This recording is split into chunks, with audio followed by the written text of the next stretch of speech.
Alors, on a des données JSON à disposition maintenant. Ce qu'on va faire dans ce webcast, c'est regarder comment on peut utiliser un driver qui est fourni par MongoDB pour se connecter à notre serveur et puis pour insérer des données dans la base de données. Donc, ce que vous voulez utiliser comme référence pour faire les opérations, c'est cette partie de la documentation. Vous avez des drivers MongoDB fournis par MongoDB pour à peu près tous les langages.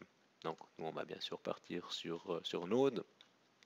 Vous avez la référence avec le guide du développeur, des exemples de code. Et puis après, vous avez aussi la référence de l'API où vous avez vraiment la liste de toutes les fonctions et de tous les objets que vous avez à disposition. Une chose que vous allez retrouver partout dans la documentation et qui ne va pas être forcément euh, apparente quand vous allez regarder le tutoriel ou le guide d'utilisation dans la première partie de la documentation, c'est que beaucoup de fonctions, comme connect ici par exemple, vous avez la possibilité de l'utiliser de deux manières. Soit vous passez un callback de la façon traditionnelle Node.js. Donc je lance cette opération asynchrone qui consiste à se connecter à la base de données. Quand la connexion est établie, le callback est appelé et j'ai accès à la base de données. Donc ça c'est une façon de faire et c'est ce que vous allez voir dans beaucoup d'exemples de code. Mais vous avez aussi, si vous ne passez pas de callback, à ce moment-là, la fonction, elle retourne une promesse. Et ça veut dire que là, on peut utiliser la fonction then sur la valeur retournée pour traiter le résultat qui est fourni. Dans les exemples de code qu'on va écrire, surtout quand on va se rapprocher de la fin du tutoriel, c'est ce qu'on va utiliser. Hein, donc soyez attentifs. Et puis ce mécanisme, c'est quelque chose qu'on trouve dans le driver MongoDB, mais qui est utilisé plus ou moins de la même manière dans pas mal de librairies. Je regarde dans l'API, dans les exemples, ben, la valeur, enfin l'approche par défaut, c'est d'utiliser des callbacks, mais en fonction de ce que je passe comme paramètre, je vais recevoir une promesse et je vais pouvoir constituer des chaînes de promesses. Alors vous voyez qu'il y a pas mal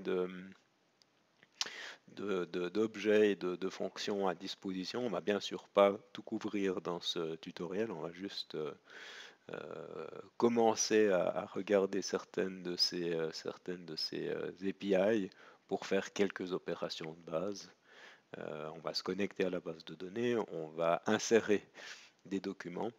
Plus tard, on va aussi faire des recherches de documents et puis on va fermer la connexion. C'est à peu près tout ce qu'on va faire dans une première étape. Donc, je vais revenir sur la documentation et puis on va partir de la référence. Donc, de nouveau, hein, ce que je vais faire, c'est je vais prendre mon script et puis dans un premier temps, je vais juste essayer. Est-ce que j'arrive à me connecter à mon serveur MongoDB qui tourne dans mon container Docker? Et est-ce que j'arrive à insérer des documents pour vérifier que tout fonctionne? Ben, dans un premier temps, je vais reprendre mon terminal. Hein. Vous vous souvenez que j'ai mes deux containers qui tournent. Ici, j'ai le serveur et puis j'ai le shell Mongo. Ben, je vais pouvoir faire des tests ici. On va dans un premier temps juste vérifier que la plomberie fonctionne et que le canal de communication est ouvert. Ok, alors on va regarder et puis tout est fourni ici. Installer le driver, c'est essentiellement utiliser npm. Donc de la même manière que j'ai déclaré une dépendance sur les modules pour faire les appels web, ben, je vais déclarer ici une dépendance sur MongoDB qui est le driver officiel MongoDB. faut que vous sachiez qu'il y a d'autres drivers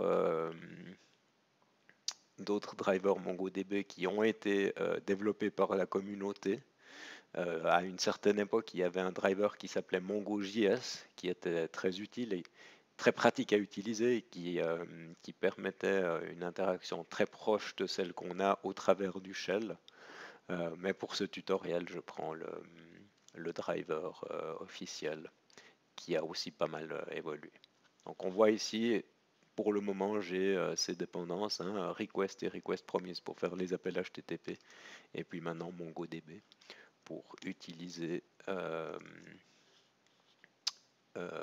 Mongo depuis le code. Je vais déjà revenir ici, et puis je vais pour le moment encapsuler tout ça dans une fonction.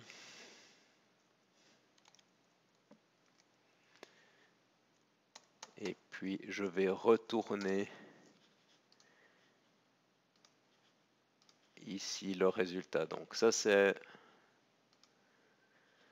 Vous voyez que ce que je retourne, c'est la promesse. Hein, donc ma fonction fetchData, elle retourne la promesse. Pour le moment, je mets ça.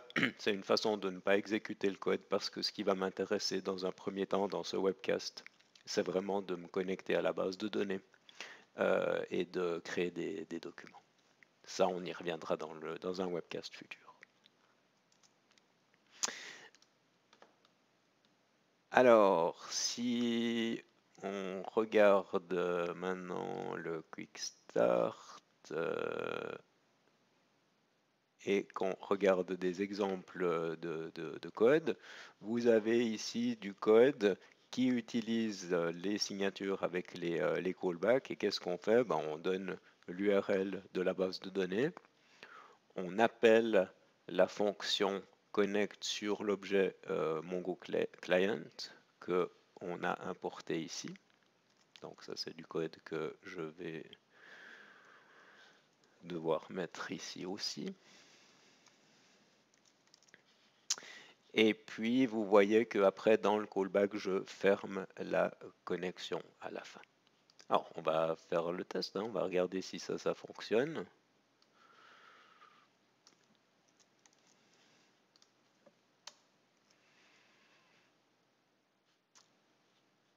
À ce moment-là, dans mon cas, je ne travaille pas sur localhost, mais ma Docker machine est une VM VirtualBox qui a cette adresse IP. Donc ça, c'est quelque chose qui va être peut-être différent chez vous. Ça dépend de votre setup Docker. Est-ce que vous avez installé Docker nativement sur Linux, par exemple? Est-ce que votre Docker machine a une autre adresse IP? Donc cette adresse-là, ici, il va falloir l'adapter en fonction de vos besoins.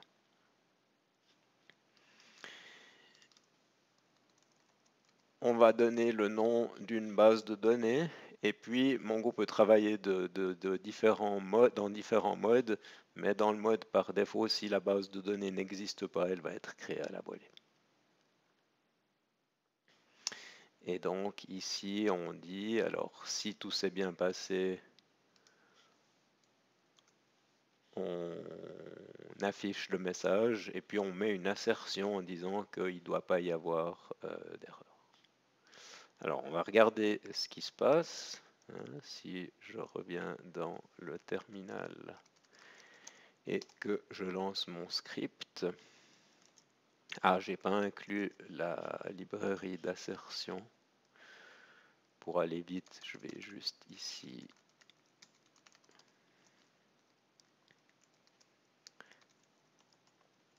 afficher l'erreur. La logique ici n'est pas idéale, évidemment. Hein. Si on a une erreur, on devrait débrancher. Mais là, l'objectif, c'est juste de faire un test technique. Donc, on voit que error est nul. Et puis, DB, par exemple, par contre, doit être populé correctement, puisque ce message s'est affiché. Comme je l'avais fait avant, je peux mettre un breakpoint ici. Je peux lancer mon debugger depuis l'IDE. Et puis, on voit ici que DB c'est bien un objet. Et puis je pourrais interagir avec cet objet depuis l'interface ligne de commande. Donc je vais continuer. Très bien. Donc là, on a réussi la première étape qui est de se connecter au serveur MongoDB. Donc j'ai établi cette connexion ici. Et puis ce qu'on va faire, c'est se baser sur ce code.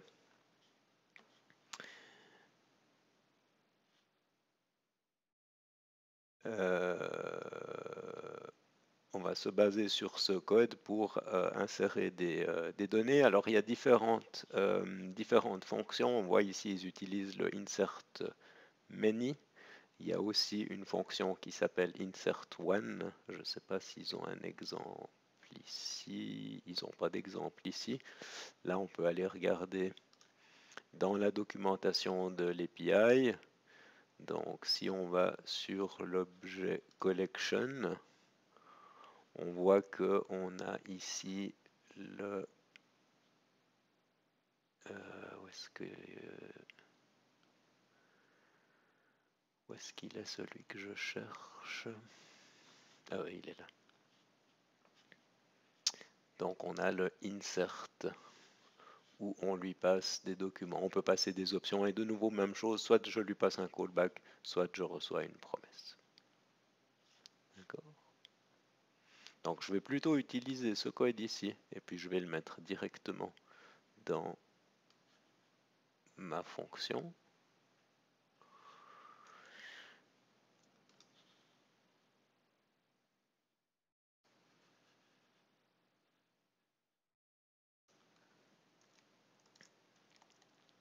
Je vais venir dans mon IDE. Alors ce que je vais faire pour vous montrer que vraiment on travaille avec des documents JSON et des objets JavaScript, je vais prendre un autre exemple. Je vais dire que je manipule des boissons.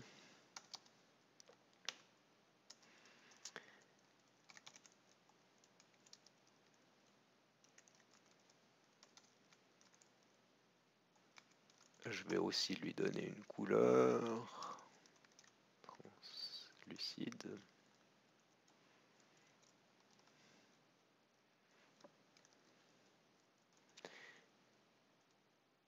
Et je vais écrire le code suivant. Donc là, je vais lui donner le nom de ma collection. C'est une collection qui va contenir des boissons. Ça ici, cet appel, si je ne lui donne pas de callback dans ce cas particulier, ça c'est quelque chose que vous pouvez voir dans la documentation de l'API, c'est un appel qui dans ce cas-là va fonctionner de manière synchrone. Donc c'est pour ça que collection ici reçoit directement une référence vers la collection. Et puis derrière, je vais pouvoir lui passer mon objet JavaScript et en principe, ça devrait fonctionner. Donc on va essayer là. J'ai fait l'appel. Je vais me connecter. Je vais revenir sur mon terminal. Donc on va appeler l'aide. Vous vous souvenez, il y a une méthode utilitaire où je peux afficher les bases de données. On voit que tvdemo a été créé. Donc je fais un use tvdemo. Maintenant, je vais afficher les collections. On voit que drinks a été créé. Et puis la syntaxe, c'est db.drinks.find. Et vous vous souvenez, il y avait possibilité de spécifier deux arguments. D'abord, c'était le filtre, si je veux seulement un sous-ensemble des documents. Et puis le deuxième argument, c'est les opérateurs de projection, si je veux seulement une partie des documents, certains champs des documents. Donc là, tout m'intéresse. Je fais un find et je vois que les données ont bien été persistées. Si je reviens dans mon IDE et puis que je fais une modification ici, et que je relance mon script,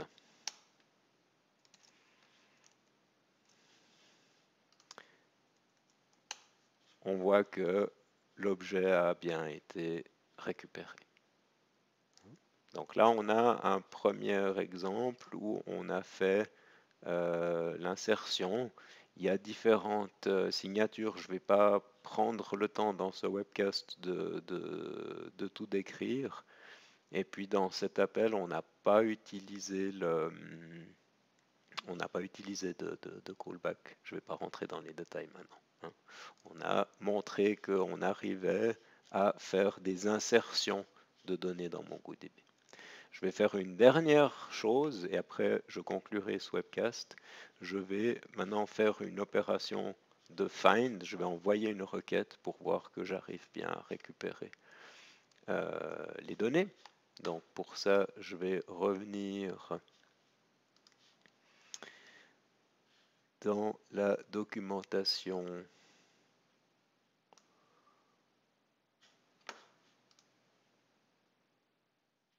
du driver. Et puis, si je regarde les exemples de code, vous voyez qu'ici, il y a les finders.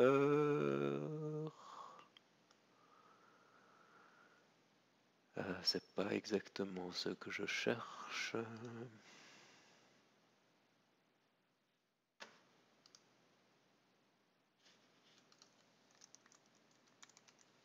Find all documents, voilà, ça c'est ce que je cherche.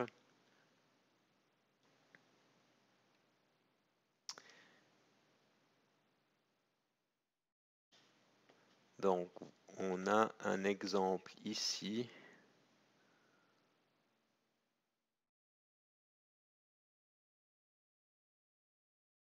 où on fait cette opération de find et on retrouve notre opérateur.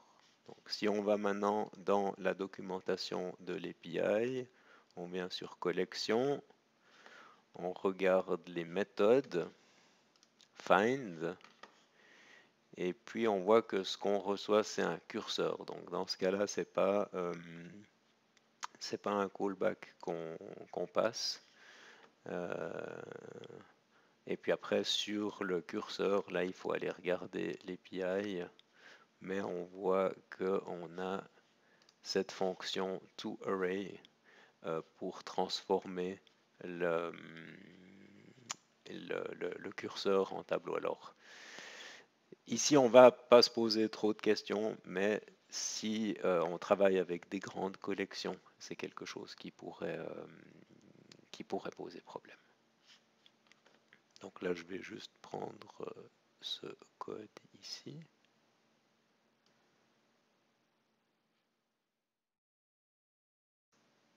Je vais revenir plutôt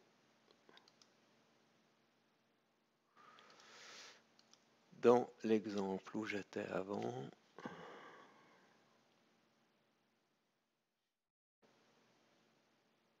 Voilà.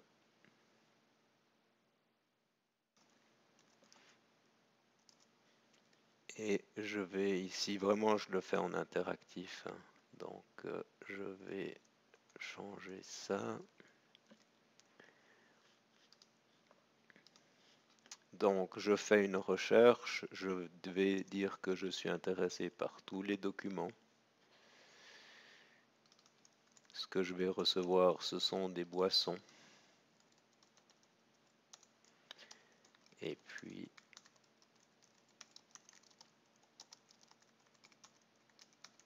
je vais dire combien de boissons j'ai.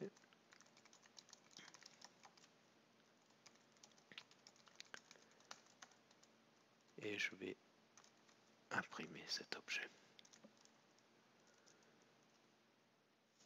Donc si je suis dans le shell, on voit que j'en ai deux. Si j'exécute mon script, on voit que j'ai bien reçu les deux boissons. Et j'ai mon tableau, c'est un tableau avec deux éléments. Voilà. Donc là, forcément, on est allé vite. On n'a vu qu'une petite partie des fonctions. mais on a vu la partie, le point de départ, c'est-à-dire qu'on a vu comment utiliser le driver MongoDB, comment l'utiliser depuis le script, et on a validé qu'on arrivait à interagir avec la base de données. Donc on a maintenant les pièces du puzzle, on a cette partie ici, on a cette partie ici. Ce qu'on va regarder dans le prochain webcast, c'est comment est-ce qu'on arrive maintenant à structurer notre code en disant, il y a une première opération où je vais faire des appels HTTP, une deuxième opération où je vais me connecter à la base de données, une troisième opération où je vais persister des données, une quatrième opération où je vais clôturer la base de données. Et c'est dans ce cas-là qu'on va avoir l'utilisation des promesses et une chaîne de promesses, où on va devoir se passer différents objets et différents paramètres.